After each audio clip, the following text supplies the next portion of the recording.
This episode is brought to you by MeUndies. While MeUndies can't totally help your love life this Valentine's Day, they can offer you insanely comfy undies and loungewear to buy or gift. MeUndies has so many awesome Valentine's Day prints and styles. Plus, you can match with your partner, friends, or even your pets. This Valentine's Day, give the gift that'll keep them thinking of you and score huge site-wide savings at MeUndies.com/Spotify. That's MeUndies.com/Spotify. MeUndies. Comfort from the outside in. From the Boston Globe, this is Love Letters. I'm Meredith Goldstein. I was always the person who decided to leave, so I wasn't laid low with unhappiness. I just always picked myself up and moved on. I think kids have a really crazy idea that it's going to be a red-hot romance for 45 years, and it isn't like that.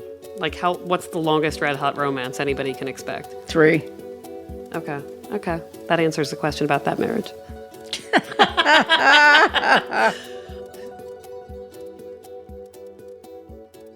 This is Margot Howard. If you don't know her, she's an advice columnist herself. She was Dear Prudence, then Dear Margot. She's also the daughter of the most famous advice giver of all time, my hero, Ann Landers. Margot has been married 4 times, so she knows a thing or two about breakups. This is really wonderful, an advice columnist with 4 husbands. But anyway... Recently, I had the chance to hang out with Margot in Sarasota, Florida. As 2 advice columnists hanging out in the sun, we had the chance to talk about a million things. But one of the most important conversations I think we had when it came to breakups was about mementos and relics, all these important objects we collect during a relationship, and what happens to them after the relationship ends. Margot tells me that after one of her divorces, freedom was actually more important to her than any of the objects left in her possession. When I unloaded the starter husband, I really bought my way out of that one. There was a very valuable art collection. I said, you take it. I took a dive on all the arrangements, which was a very subtle FU message, like, it's worth anything to me to be rid of you. Then, when she left husband number 2, Margot parted with something even more valuable. He was just so destroyed and distraught. I wanted to make him feel better, so I said, you can have the dog. He was very fond of the dog. And then when I told the children, they said, Mother, that's our dog. I said, look, we have to do what we can to help him through this. And he did take the dog? Oh, yes. But I thought it was the least I could do.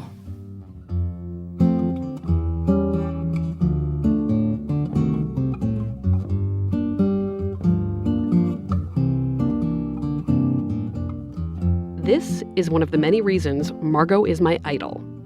She can move on right when it's time to. Unlike me, and maybe you, she doesn't spend years ruminating over what might have been. The rest of us, we're more like the guy who needs the dog. Think about it. When you break up with someone, so much evaporates, like overnight. Love, daily text messages, a shared Hulu account so only one of you has to pay for The Handmaid's Tale. All gone, just like that. But then there's that other category of things, special things. Things that retain some precious meaning or assume a completely new meaning after the breakup. All this season on the Love Letters podcast, I'm exploring breakups and how to get over them. After speaking with Margot, I started thinking about the stuff we throw away and the stuff we just can't let go of. What are we supposed to throw out? And does keeping stuff delay us from moving on? It makes me think of things I've kept after my own breakups, and in particular, one very special t-shirt. So I haven't received that many cool gifts from boyfriends. I'm not whining here. Honestly, it speaks to how well they've known me. I'm not a jewelry person. I like gifts that are experiences. And food. I love food. So all you have to do is get me a gift certificate to the Cheesecake Factory. But years ago, one boyfriend gave me a t-shirt. I'll call him Patrick. To be accurate here, Patrick started by loaning me his t-shirt. It was a Minnesota Timberwolves t-shirt, and it was huge on me. I could wear it like a dress. When I told him how comfortable it was, I think I was hinting, he told me I could keep it. The gift probably didn't mean that much to him, but to me it meant everything. I felt like I had been given like a Letterman's jacket. I didn't even know what kind of sport the Timberwolves played. Of course, after we broke up, that same t-shirt haunted me. I would wear it to bed and cry and blow my nose in it. Or not wear it, and then I'd cry harder. A friend of mine, a very good friend, decided that I shouldn't keep it. He took it from me, and as far as I know, because I begged him not to throw it out or burn it, he put it in the basement of the apartment I was renting. He literally hid it from me. It's possible it's still down there. Or maybe he was lying to me, and it did immediately go to the dump. But here's the thing. Now that I'm way over that breakup, I wish I still had that t-shirt. It was a way to remember something great I had with Patrick. And I think we should hold on to things that remind us of the good times. Sometimes, souvenirs from our relationships start out meaning one thing, but then end up meaning something completely different. That's what happened in this next story. How would you like to be referred to? Why don't you call me Jack? Jack's 25, lives in Somerville, Massachusetts, and is a creative who works in media. It started back in very late 2015 with a person who was visiting the United States from Ireland. He was visiting family. And we met on a dating app. We met on Tinder. And I think we maybe had talked for like a week before we had started to meet up. We met the first night we met. It was actually a couple of days before Christmas. They arranged to meet at a bar, and Jack says the connection is instantaneous. Like, I had never experienced an attraction like that before in my life. Like, it was very it just hit me like a ton of bricks. Did he have an Irish accent? Yeah. Of course he did. I'm a sucker for any of that. Mm-hmm. And it was just like, it was good.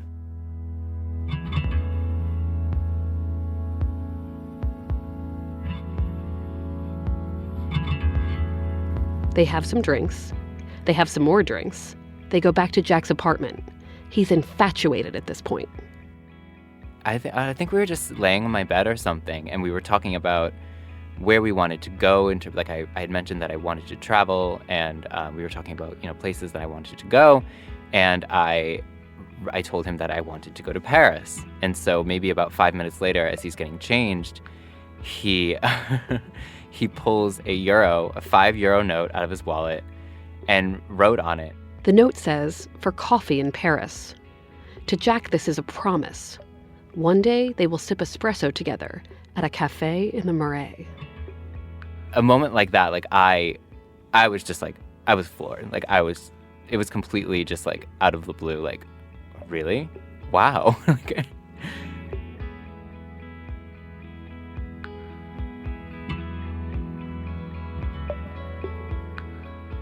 They spend the next several days together, until it's time for the guy to go back to Ireland.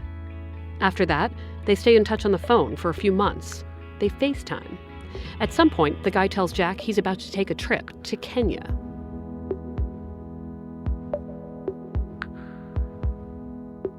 And this is when Jack gets ghosted. The guy goes on his trip and stops communicating with Jack completely. I mean, I was, racking my brain as to, what could have happened. And then I saw photos on social media of him enjoying his trip. And after he came back, I texted him a couple of times just saying, can we talk? What's going on? I want to hear about what you're thinking. And he never got back to me. Tell me how you felt emotionally. I was pretty gutted. This was also during a month-long span. He left the country at the beginning of January, and by the end of January, I had lost my job and I had to move into a new apartment. I was understandably pretty depressed over it. It was the last thing that I could have possibly lost at that time, and I lost it.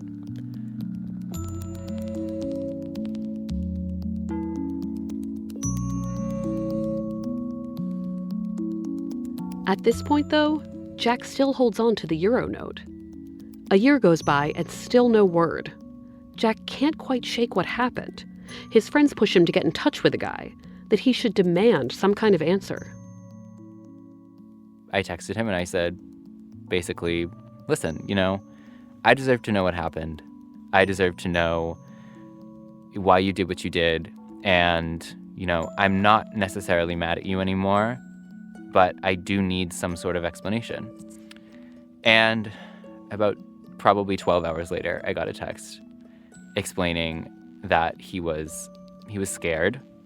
He was very, as remorseful as you can get via text. It sounded like it was an apology. It sounded genuine. At the time, it was enough that I could just be like, okay, I guess I can live with that. Some more time passes, and Jack still has the euro. Still hasn't heard anything, which is why he takes a big risk. The ex at this point is living in London. Jack is headed to London on a trip. He proposes getting together. It works.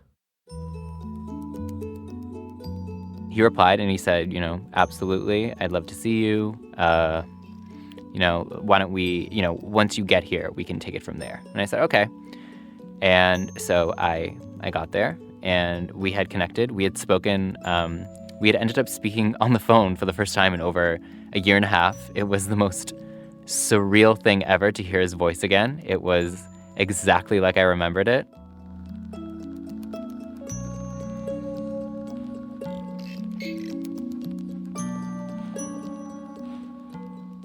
The guy says he works in a restaurant right near where Jack is staying and that they can meet there for drinks.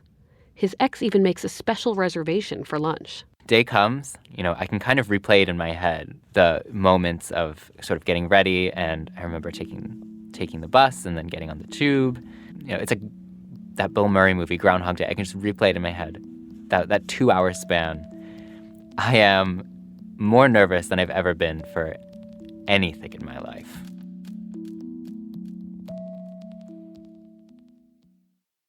Here at Life Kit, NPR's self-help podcast, we love the idea of helping you make meaningful lifestyle changes. Our policy, don't be too punishing on yourself or too grand in your goals, which is why we've got shows on how to help you make little nudges to your behavior and create habits that stick. Join Life Kit to get the tools you need. Listen to the Life Kit podcast from NPR. So Jack gets to the restaurant. He asks for the table and the guy's name and sits down. He's beside himself with excitement. I sat at that table for an hour and a half. He did not show up. I had probably gone through 2 drinks at this point because I was just sitting there like a fool at that table in front of people that he worked with for an hour and a half waiting for him. And after a while, maybe after another 30 minutes, I was just like, I've been played again, haven't I? I had never felt more embarrassed in my life. This is something that only happens in movies.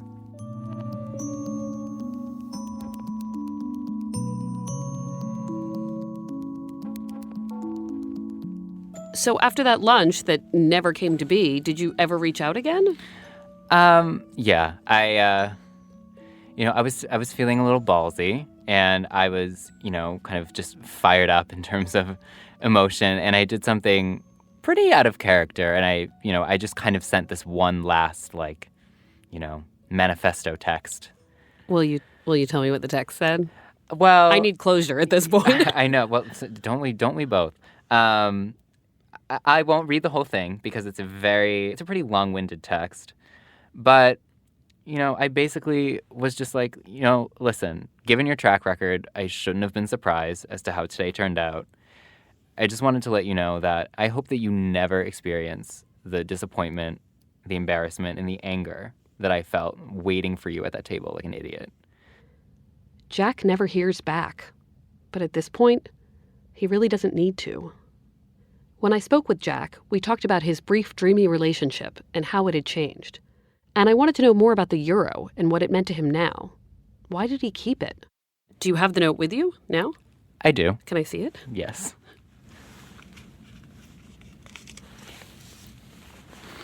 I feel like I'm touching something very valuable and I'm stressed out. Oh, it's a euro. Yeah, I would have kept this too. Yeah. It was quite possibly, still is, the most romantic gesture that anyone's ever done for me. Do you think he'd be surprised to know you still have this $5 euro in your wallet? I'm not sure if he would be surprised. Some part of me doesn't think he even remembers giving it to me. But I feel like if he did know how much it meant to me, I think he might be a little surprised, yeah. Jack says there were times he thought about ripping it to pieces, or throwing it away, or feeding it to a paper shredder. But he's glad he didn't. I'm sort of glad he didn't. This crumpled, colorful bill with this romantic declaration written in thick black Sharpie on it, for Jack. It just looks like the kind of thing you'd keep. What do you think it means to you now? I think it means that I'm not holding out hope anymore that we'll ever be in each other's lives again, but it signifies that there will be somebody else out there who will kind of treat me the same way as he did those few weeks that we were together in person. And, it's just always a constant reminder that, you can't give up on just, finding love.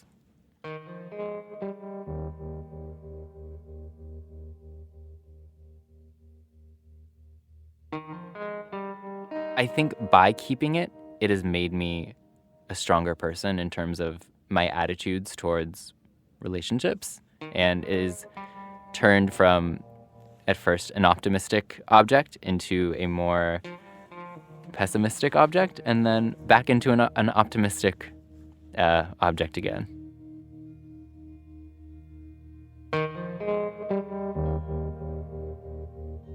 I think I went into this hoping that the quickest answer to getting over a breakup would be to throw everything out, to start fresh, to tidy up. But now I'm thinking that the key is to keep what you need to remind you that there's more and that there's hope. At the end of the day, this is just, it's an object that brings me comfort. Not only does it bring me comfort, it gives me hope that, one day something like this will happen again.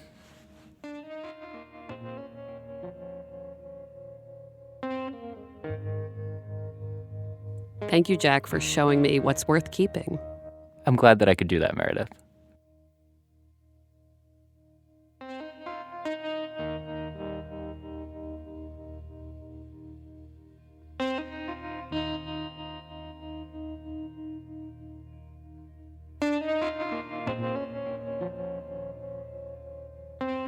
So here's what I'm thinking about the stuff that's left behind after our relationships end. Based on my t-shirt, Jack's note, and maybe even Margot's dog, depending on how her ex wound up caring for it, I think sometimes we do have to take important objects and put them out of our sight. But maybe only temporarily. Sometimes seeing the relic reminds us that we had it good once, and that there's more romance to come. Contrary to what I thought, Jack's story taught me that these items can actually help us move on. That said, if you have an object lying around that's giving you grief and preventing you from letting go, find a friend like I did who'll hide it in a basement for you. And then maybe, when you're ready, you can look at it again. Because that object might actually remind you that a new beginning is possible.